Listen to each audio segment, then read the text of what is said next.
ဆိုမာလီယာနိုင်ငံမြေပုံနဲ့ပတ်သက်ပြီးတော့ကမ္ဘာပေါ်မှာရှိတဲ့လူအတော်များများကခေါင်းရှုပ်တတ်ကြပါတယ်။တစ်ခါတလေမှာအောက်ဘက်ကအပြာရောင်အပိုင်းရှည်ကြီးပြတတ်ပြီးတော့တစ်ခါတလေမှာအနီရောင်အပိုင်းလေးပဲပြတတ်ပါတယ်။အကြောင်းရင်းကတော့ဆိုမာလီယာနဲ့ဆိုမာလီယာလန်နိုင်ငံဆိုပြီးတော့နှစ်နိုင်ငံကွဲတဲ့သဘောမျိုးဖြစ်နေတဲ့အတွက်ကြောင့်မလို့ပါ။ကုလသမဂ္ဂကတော့ဆိုမာလီယာတနိုင်ငံတည်းဖြစ်တာလက်ခံပါတယ်။ဒါဆိုရင်ဘာဖြစ်လို့နှစ်နိုင်ငံကွဲနေသလဲဆိုတာကတော့စိတ်ဝင်စားဖို့ကောင်းပါတယ်။မြေပုံထဲကအနောက်မြောက်ချမ်းမှာရှိတဲ့နေရာကနိုင်ငံဖြစ်ကြေညာထားတာနှစ်ပေါင်း30ကျော်ရှိပါပြီ။ကိုလိုနီအုပ်ချုပ်ခံရတဲ့အကျိုးဆက်ကြောင့်မလို့ဒီလိုမျိုးဖြစ်သွားတယ်လို့ပြောလို့ရပါတယ်။1968ပိုင်းမှာ British နဲ့ Italy ကဆိုမာလီနိုင်ငံကိုတပိုင်းစီလူပြီးတော့ကိုလိုနီအုပ်ချုပ်ခဲ့ကြပါတယ်။အစိမ်းရောင်နယ်မြေကိုတော့ British Somaliland လို့ခေါ်ပြီးတော့အနီရောင်ကိုတော့ Italian Somaliland လို့ခေါ်ခဲ့ပါတယ်။လွတ်လပ်ရေးရပြီး1960မှာတော့ဆိုမာလီယာနိုင်ငံဆိုပြီးတော့တနိုင်ငံတည်းပြန်ဖြစ်သွားခဲ့ကြပါတယ်။ဒါပေမဲ့9နှစ်ကြာတဲ့အချိန်မှာစစ်တပ်ကအာဏာသိမ်းနေဆိုတဲ့အကြောင်းပြချက်နဲ့ပြည်တွင်းစစ်ပွဲကြီးဖြစ်ပွားလာခဲ့ပါတယ်။စီးလုံးမှုပြိုကွဲနေတာကိုအခွင့်ကောင်းယူပြီးတော့1989နဲ့88မှာအီသီယိုးပီးယားနိုင်ငံက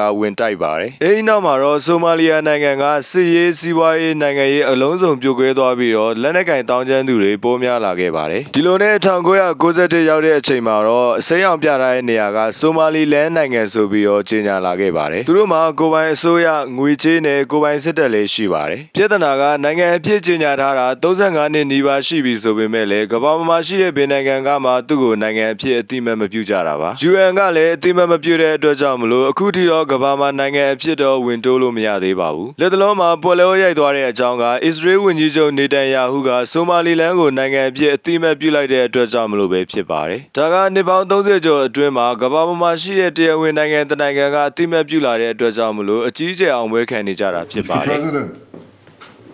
Mr. Prime Minister. It's good to talk to you. And before anything else, I want you to know that I'm signing now, as we speak, Israel's official recognition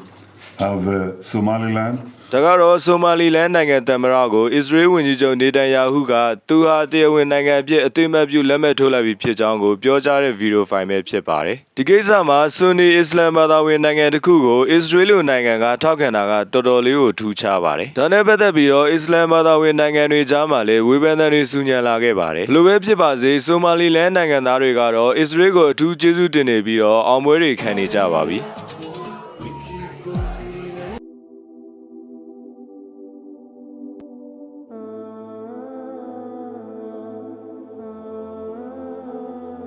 ဒါဆိုရင်တရားဝင်နိုင်ငံဖြစ်သွားပြီလားဆိုတော့မဟုတ်သေးပါဘူးဒါကပထမခြေလှမ်းဖြစ်တဲ့အတွက်ကြောင့်မလို့ဖြစ်ပါတယ်နိုင်ငံပေါင်း100နီးပါးလောက်အသိမှတ်ပြုမှရမယ်ဆိုပေမဲ့ဒါကလည်းအထူးကြတော့မဟုတ်ပါဘူးအခြားနိုင်ငံကြီးတွေတစားအသိမှတ်ပြုထောက်ခံလာရင်တော့နိုင်ငံဖြစ်လာနိုင်တယ်လို့တော့သိရပါတယ်ဒါဆိုရင်အခြားနိုင်ငံတွေကလည်းအစ္စရေးနိုင်ငံလိုမျိုးထောက်ခံလာမလားဆိုတာကတော့အနာဂတ်မှာစောင့်ကြည့်ရပါတော့မယ်